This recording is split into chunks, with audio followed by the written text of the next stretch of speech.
There's something incredibly grounding about the rhythm of a needle and thread. Just stitching through fabrics is a really peaceful, relaxing and beautiful thing to do. You don't need to have loads of experience. You don't need a sewing machine or a background in textile arts, just a few simple movements. Everyone, welcome back to The Thoughtful Crafter. Today we're going to go back to basics. I often get asked about the specific stitches that I use in my projects. So today I'm going to put together a toolbox for you. I'm going to show you my 5 go-to essential stitches that I use all the time, and they will give your journals that gorgeous handmade feel every single time. So today I'm going to cover the running stitch, the blanket stitch, the seed stitch, or I might add an extra one, the back stitch. I love that, and the cross stitch. And with these 5 or 6 stitches you can create beautiful tactile pieces for your journals or for whatever project it is that you're making. But yeah, that's what we're going to cover today. Oh, I forgot, French knots. Love those. I think they're actually my favourite, French knots and the seed stitch. So the first stitch I'm going to show you is a back stitch. So I've threaded my needle with this orange embroidery thread, put a little knot in the bottom, and you want to start just ahead of where you want the actual stitch to begin. So pull that through and then take the needle back to where you want your stitches to start, and then come forward. So that's the back of the fabric. Pull it through and then take your needle just in front of that stitch that you just made, bring it up in front of the thread that's coming out of your fabric. Here is where you determine how long you want your stitch to be. If you want it, so take your needle back to that stitch, through the back and up to the front.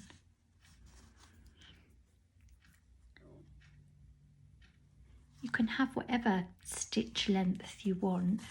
If you find that you can't do this by eye because you're not sure whether your line's going to be straight, I don't think my lines are ever straight, but that isn't something that worries me, then you could get a pencil and a ruler and do a very faint line to give you something to actually follow. Or you can buy pens, like fabric pens, that when you wet them afterwards the line will disappear, but it's up to you. So I'm using this very bright colour on this plain fabric just so that you can see what I'm doing and how you do the stitch, and then I will move on to the project after this. So I'm going to speed this last bit up so that you can see what it looks like when it's finished.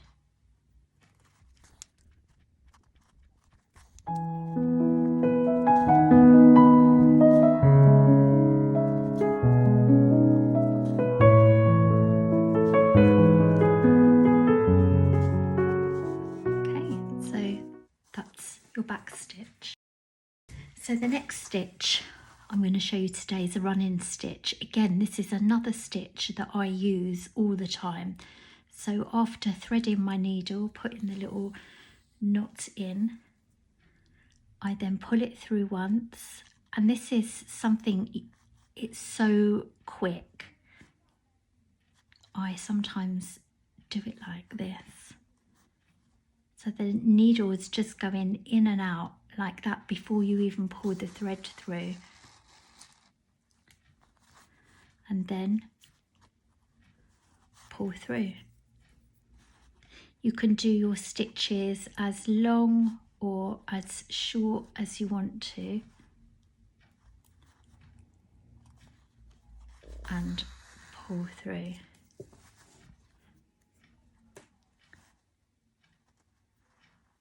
So in, out, in, out. And this is just a really nice stitch. Whoops, nearly went for the back stitch then. A really nice stitch to decorate with. So I'm going to end it there. Now you can do a double line of this, so I could turn this round, come up where my last stitch was, and then just copy these stitches as best as you can, because this isn't about being perfect. This is about enjoying the process, and I like to do this to relax me. I tend to do it in front of the TV at night, because a lot of my other crafts you need to sit at a table and do that, but this, I've got a little tin I keep all my bits and pieces in,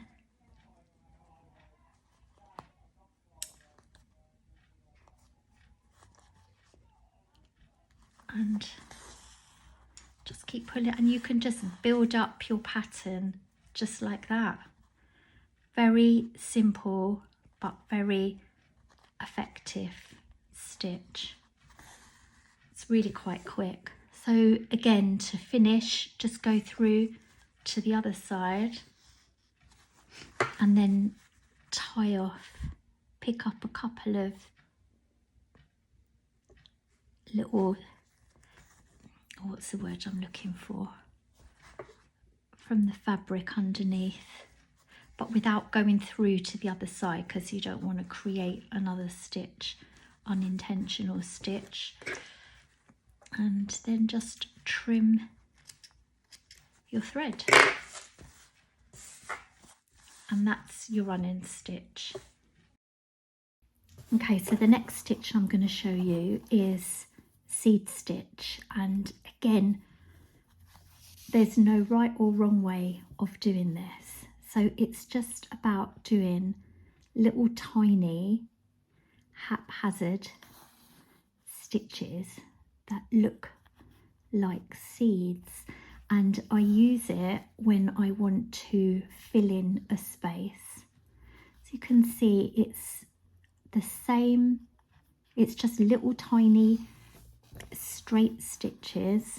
You can make them as big or as small as you want. I tend to try and make them go in different directions, and they very quickly fill up a space. So each little stitch that you come up from the bottom, pull it through, and then decide what angle that you want the stitch to sit at. Push it through the fabric and pull through, and it is as simple as that. If you use, this is 2 strands of embroidery thread, which tends to be the most common one that I use. One, because I like the effect, and secondly, it makes your embroidery thread last longer, because each, I think it's called a skein, has 6 strands in it. So you're getting, if you're splitting it up into 2 strands at each time, then you're getting a lot more out of it. So it's a very pretty stitch, I think. And as I said, you can make them as long or as short as you want. Once I've decided on a length, I do tend to try to stick to that length, just to give it a bit more of a uniform look. But you don't have to. It's your stitching, It's your enjoyment. You can do what you want.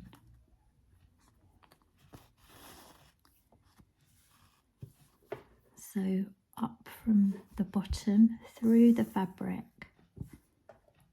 Decide on your stitch length and the direction you want it to go in. Push it through to the other side and pull. I think that was my belly you just heard. I don't know if it'll come out on camera. I've just been out for a roast dinner, so I don't know why it's grumbling. And you can see this one is really quick. I find it just as quick as the run-in stitch, this one. I just try to make sure that my little seeds stitches are not all going in the same direction, that they're all quite haphazard, like seeds that are blowing around in the wind. So that is your seed stitch. Again, when you're ready to finish, just go through to the back of your fabric and tie it off. I'm sure you know how to do this, but just in case you don't. There you go, a double knot. There. Okay, so this is a French knot. Again, can be used for loads of different things, but really nice to add a different decoration from these other stitches that I've shown you. So bring the needle up. I've put a knot in my thread as I would do normally. So once you've pulled it all the way through, hold your needle and then wrap your thread around your needle 2 or 3 times. Then you want to push the needle very close to where it first came out of the fabric. With this hand, neaten up your French knot, and then holding on to this here, push your needle through and pull it through from the other side. Keep holding on to that thread until the very end and then let go. So I'll show you again. Come up through the fabric all the way through, then holding your fabric and your needle with my left hand, because I'm right-handed. 1, 2, 3, and then I want to go back through the material very close to where I originally came out.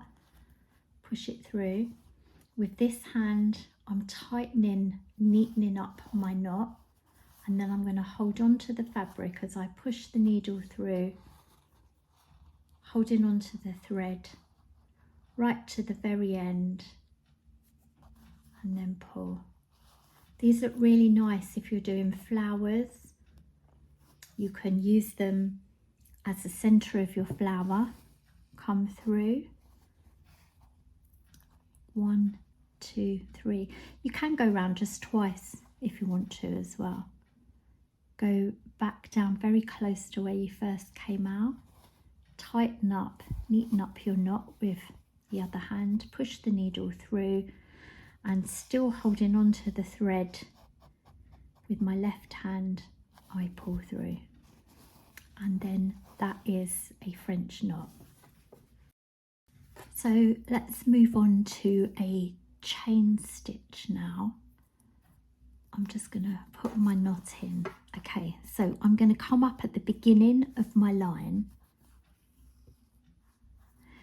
go back down through that hole again, and then I'm going to be working down this way. You can work from left to right, right to left, up, down, whatever way that is good for you. So you can see my needle is coming through like this, and I'm just going to pull a loop through and then very gently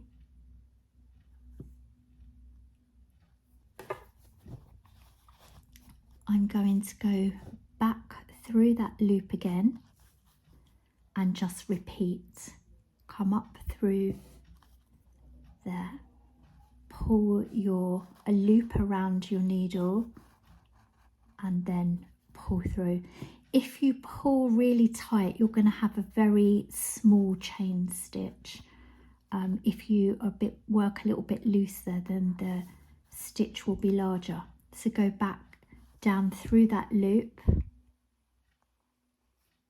coming up like this, making sure that your thread is looped around the needle and pull through. Back down into that stitch you've just made, come through like this, making sure. It's more helpful if you've got a lot more thread on your needle. I've got very little thread here, but make sure that it's looped underneath the needle and then pull through. And that is your chain stitch. So this next stitch is blanket stitch, and you can do it in two ways. You can either do it so that it goes round the outside part of the fabric, or it becomes a decorative stitch. So I've drawn these lines to show you the first way to do it, and it's just to give you a bit of guidance. So I'm going to come up on the bottom line. I've put a knot in my, no I haven't put a knot in my thread, okay, I will now put a knot in my thread. So I'm going to come up, pull my thread all the way through, and then I want to go to the top line, and I don't want to go straight above where the needles just come out. I want to go along a little bit, go down through the fabric and then come up on that line so you can see that distance there. It's really important that this is looped underneath your needle and then pull through and do the same thing again. So I'm going to go up and along, come up on the bottom one, make sure that my thread is looped underneath the needle and pull through. See, it's a really nice, you can go as close as you want, but I tend to leave about that amount of a gap. Come through, make sure it's looped underneath the needle and pull through. Once you get used to it, really quick stitch to do, and pull through. Okay, so this is the other way you can do blanket stitch. So this time I'm using a thicker embroidery thread. I've got all 6 strands here. So I've drawn a line just so it can keep you even if that's important to you. So I'm going to come up through the back, pull it through, I've put a knot in, and then I'm going to go just a little way ahead on the line, and rather than coming up through the fabric again, I'm coming underneath it like this. Make sure your thread is around your needle, looped around your needle, and then pull it through. Loop it around, move along. I try to keep these spaces in between my stitches fairly even, but it depends whether that's important to you or not. So always making sure this loop is underneath the needle. I'm definitely not a natural at doing videos at all. This is about my 4th attempt. I've been off camera. I have filmed upside down. I filmed the ceiling. It's really not easy. Okay, and then just pull the needle through You can see it creates this effect on the top, so it really helps if you're working with fabrics that fray. So I'll do one more for you. Go through the fabric, out the back, making sure this is looped underneath your needle.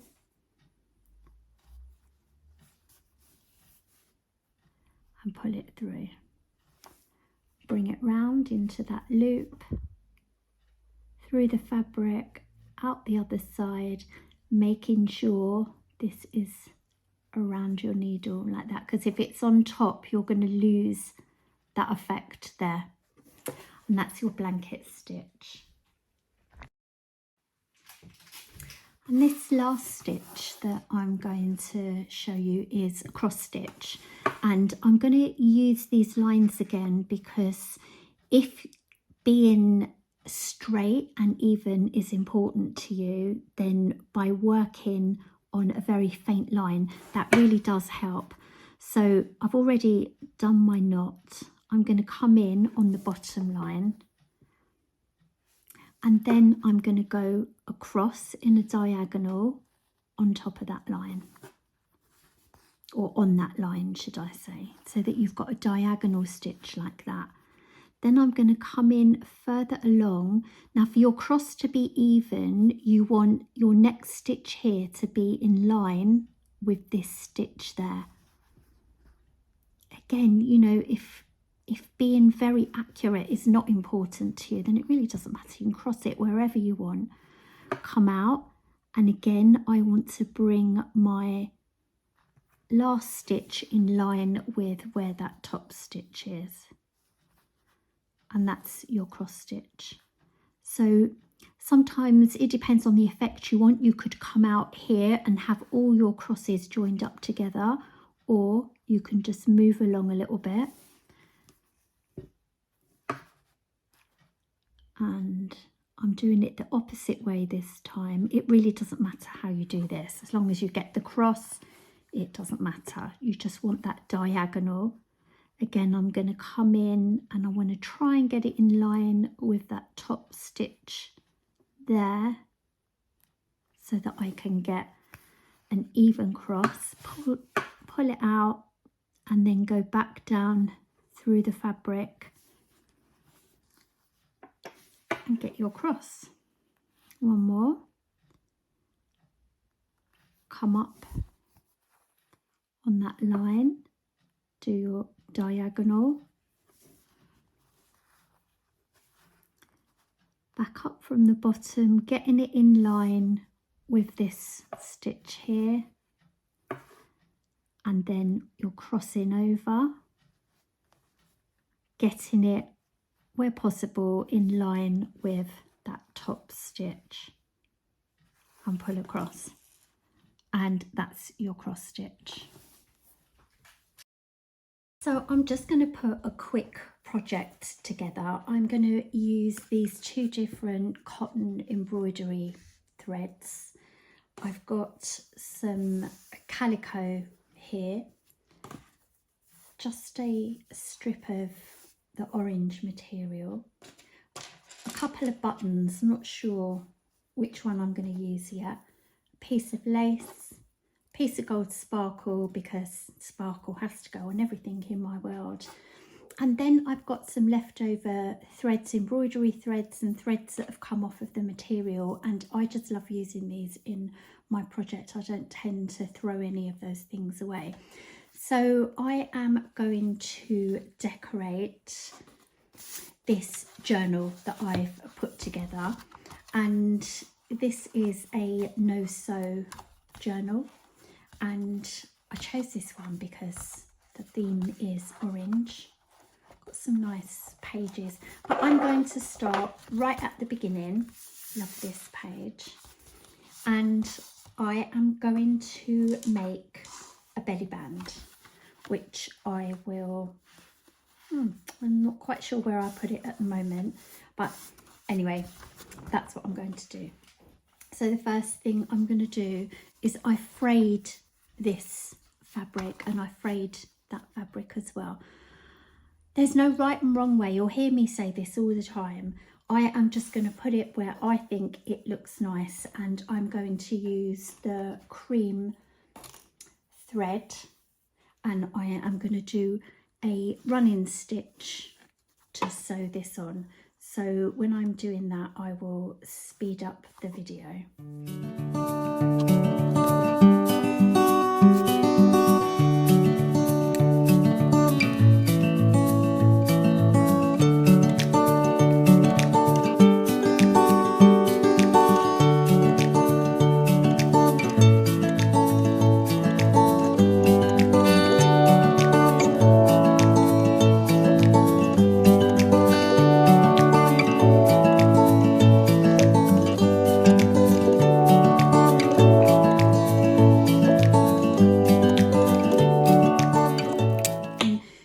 Whatever colour you want, but I decided that I wanted the stitches to really stand out, so I use cream.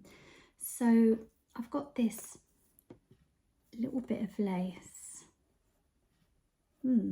That's going to hide my stitches, isn't it?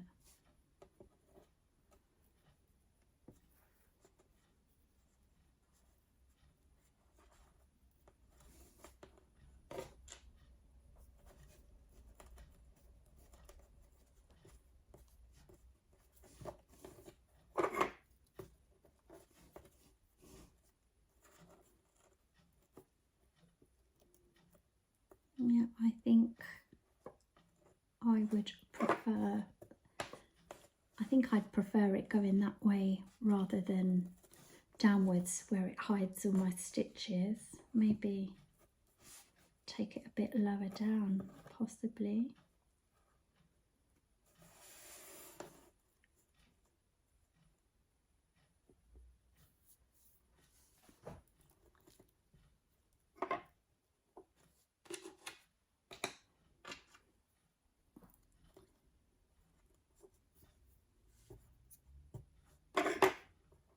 Yes, I like that.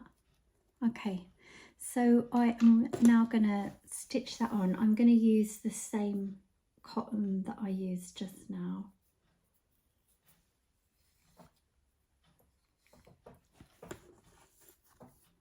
And I'm just going to go through the middle, and I'm going to use a back stitch this time. So you probably won't even see this thread, it's quite neutral.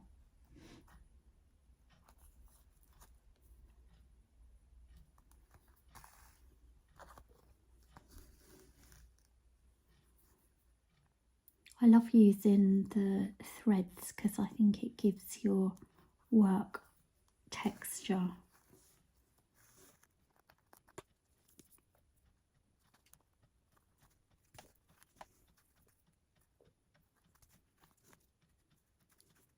So that's enough stitches that it will hold with that down, and then I'm going to try the buttons and see what they look like.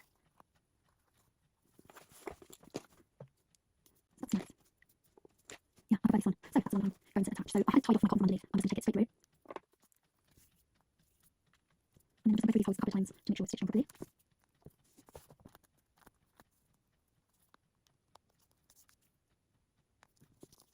And then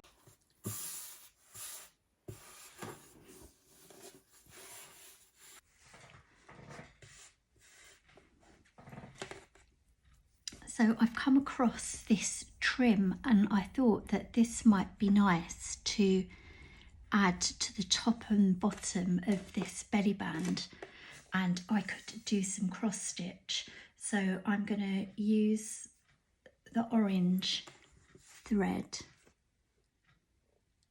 get it as even as I can.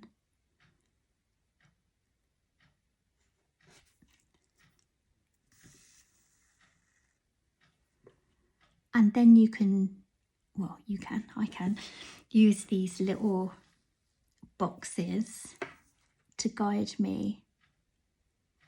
If you're doing cross stitch, you do it on a fabric that has all of these little holes in, so it does make it easier for you to be able to line things up. But yeah, that looks nice. I think the problem will be now though, I'm likely to have a bigger cross if I'm not careful.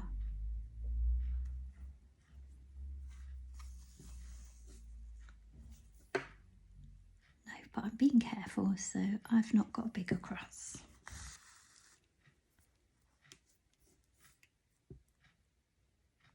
You just wouldn't believe all the things that go wrong the minute that you put the video, you start the video working. I'm either filming the ceiling or I'm picking up bits of thread that get caught up in everything. If you are following me, I'm talking about following, if you like my videos, it'd be lovely if you decided to subscribe to my channel.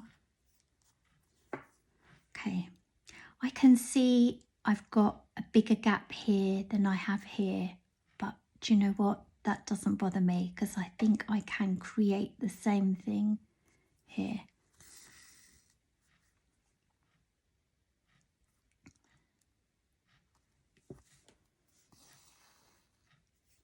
What was I saying? Oh yeah, if you have watched any of my other videos, I think this is going to be a bigger, yes, caught myself then. You will know that I just cannot help it. I am, when it comes to crafting, I am so untidy. I even get on my own nerves. I just have stuff everywhere.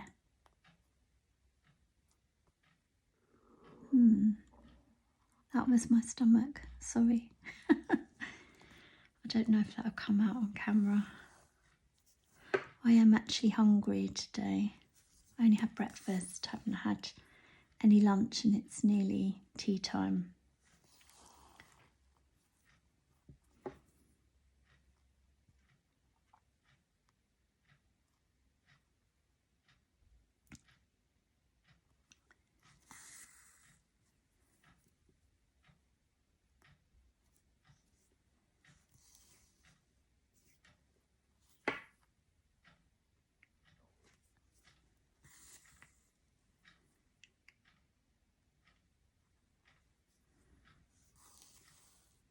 Okay, so I'm going to do 2 rows of this, and I'm also going to put it on the bottom as well, and then I'll come back to you once I finished. Okay, here's the end result. I did faff around a little bit trying to decide where to put it, but in the end I was going to have it on the front cover, but I think this cover is really pretty, so for the moment I don't want to put anything on there. I didn't want to put it there because I felt that it was going to take up the writing space, so I went with there. You can see I've done a cross stitch there, and I've just used a little bit of fabric glue either end, and I've only just done it so it won't be dry yet, but you can see you'll be able to slide things through here and use this to store tags and journaling cards and things like that. So I hope you enjoyed this video. If you did, like and subscribe, and I will see you again for the next one.